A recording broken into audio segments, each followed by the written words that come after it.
Maria Goretti, affectionately called Marietta by her family, was born in Corinaldo in 1890 on the eastern side of Italy. She was one of 5 children of Luigi and Assunta Goretti. In 1899, her father, Luigi Goretti, moved the family to La Ferriere di Conca, 40 miles from Rome, looking for a job. Luigi soon got a job as a sharecropper, and in exchange for farming work, his employer let Luigi's family stay in one of his houses. Thank you, sir. Dear, I have found a place for us to stay. Really? Yes, my employer has let us at one of his houses near the farmland. Marietta, go pack your things. Let's go to our new home. Thank you, God. This house had 2 floors. Luigi, Assunta, and their children stayed at the ground floor. Giovanni Serenelli, a widower, and his son Alessandro lived upstairs. Both families tried to survive together, exchanging their crops and belongings. One day, Luigi Goretti was bitten by a mosquito carrying the malaria virus. Tragically, he died 11 days later in 1900. This incident left poor Assunta to raise her 5 children in the new and strange town of Ferriere all alone. God, please give me the strength to raise my kids. Thankfully, she had Maria to help her.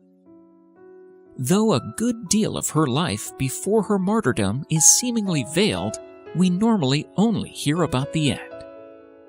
Maria Goretti was afraid that her father's soul would remain in purgatory for too long, so she prayed constantly. This habit of prayer led to a long, practiced meditation on the Paschal Mystery. The rosary was constantly tied around her wrist since, and she could not go long without praying it. In order for the Goretti family to survive, Maria's mother Assunta took her husband's place in the fields. This left Maria, as the eldest girl, to take her mother's place in the home. Maria cooked, cleaned, did the laundry, and cared for her younger siblings. Their neighbor Giovanni had a drinking problem, and he was prone to loud and immodest language. But he did like Maria, like his own daughter, as she often helped them with chores. Marietta, my child, I am feeling very sick today. Do you mind cleaning the kitchen a bit? Alessandro made a mess of it trying to cook yesterday. Don't worry, I will take care of it. Would you like to have some soup? That would be a pleasure, darling. You are such a good girl. Additionally, she cooked and cleaned for the 2 Serenelli men. Maria never complained about the extra work she had to do. She was a source of encouragement to her mother, assuring her mother that Jesus would provide for their needs. Maria was a pious child. Although she could neither read nor write, she learned her catechism and received her first Holy Communion with great reverence in 1901 on the feast of Corpus Christi. She went to Mass as often as possible and grew in virtue, sanctity, maturity, and beauty. It was from Assunta that Maria learned never to sin at any cost. We belong to God totally, body and soul. Our body is God's temple, and the Spirit of God is living among us. At 11, Maria was already a beautiful young woman. Alessandro, then 19, twice made advances toward her. Stop it! Don't touch me! Alessandro, it's a sin! Alessandro was taken with Maria's beauty and had for some time tried to seduce her. He spoke obscenely to her, made lewd suggestions, and threatened to kill Maria and her mother if she told anyone. Alessandro was the typically depressed young teenager, His mother had died in a psychiatric hospital while he was young.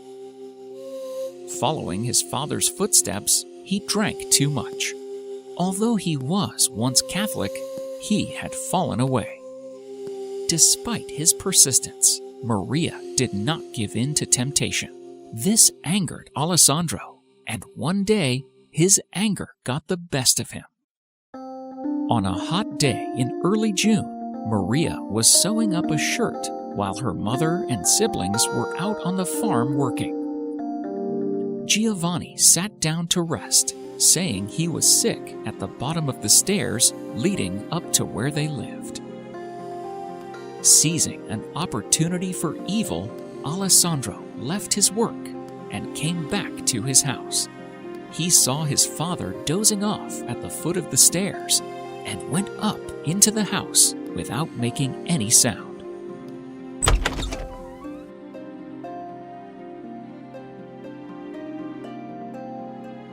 Alessandro snuck up on her and began to attack her. No, you mustn't. What you are doing is a sin. Alessandro grew even more angry when she resisted, and then took out his knife and stabbed her. He then quickly left the building before anyone could see him. Alessandro's father woke up to the loud noise. When he entered the house, he found Maria in a pool of blood. Help! Help! Maria is wounded! Maria is wounded! Somebody help! Maria's body was horribly mangled. It was a miracle that she was still alive. The neighbors soon arrived and gasped when they saw their beloved Maria. They asked who did this terrible thing, and she whispered, It was Alessandro. He tried to make me do something that was a sin, but he couldn't make me do it. He couldn't. I wouldn't let him. Maria was immediately brought to the hospital in Nettuno. The doctors were astonished that the girl was still alive. They said it was hopeless and she will not survive for long. A parish priest was called to give Maria her last rites. As she lay dying, when the parish priest of Nettuno brought her holy viaticum and asked whether she forgave Alessandro, she replied, Yes, I forgive him, and I want him to be in paradise with me someday. Her mother, in tears, gave her the crucifix to kiss, and that comforted her. Don't worry, it is Jesus whom I shall soon see in heaven. Maria died the next day, on July 6th, at the age of 11 years and 8 months. A large crowd gathered at her funeral, and each of them was aware of her martyrdom.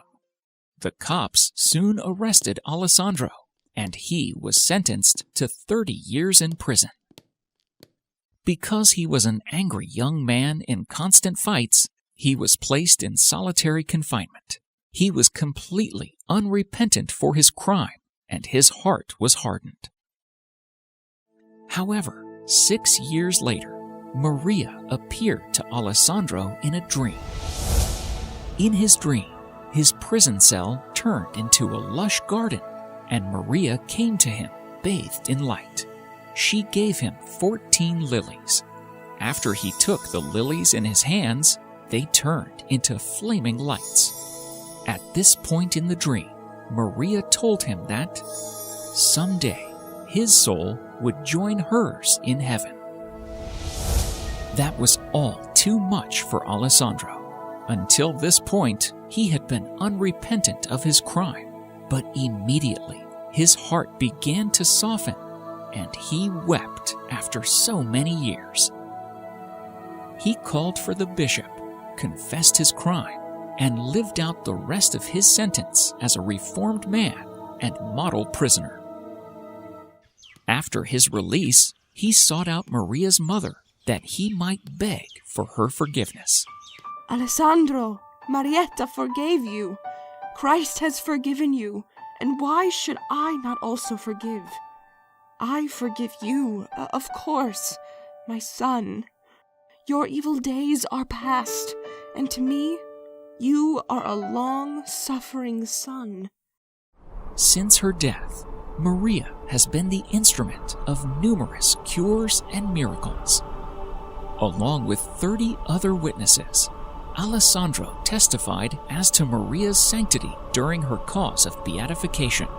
In 1950, she was canonized in a ceremony attended by 250,000 people, including her mother, the first mother ever to see her child canonized. Maria Goretti is an excellent model and intercessor for today's youth, confronted by a sea of immorality poured out on the world by the modern media. She offers children and young people a refuge, protection, a serene spirit, and the deep joy of the pure of heart.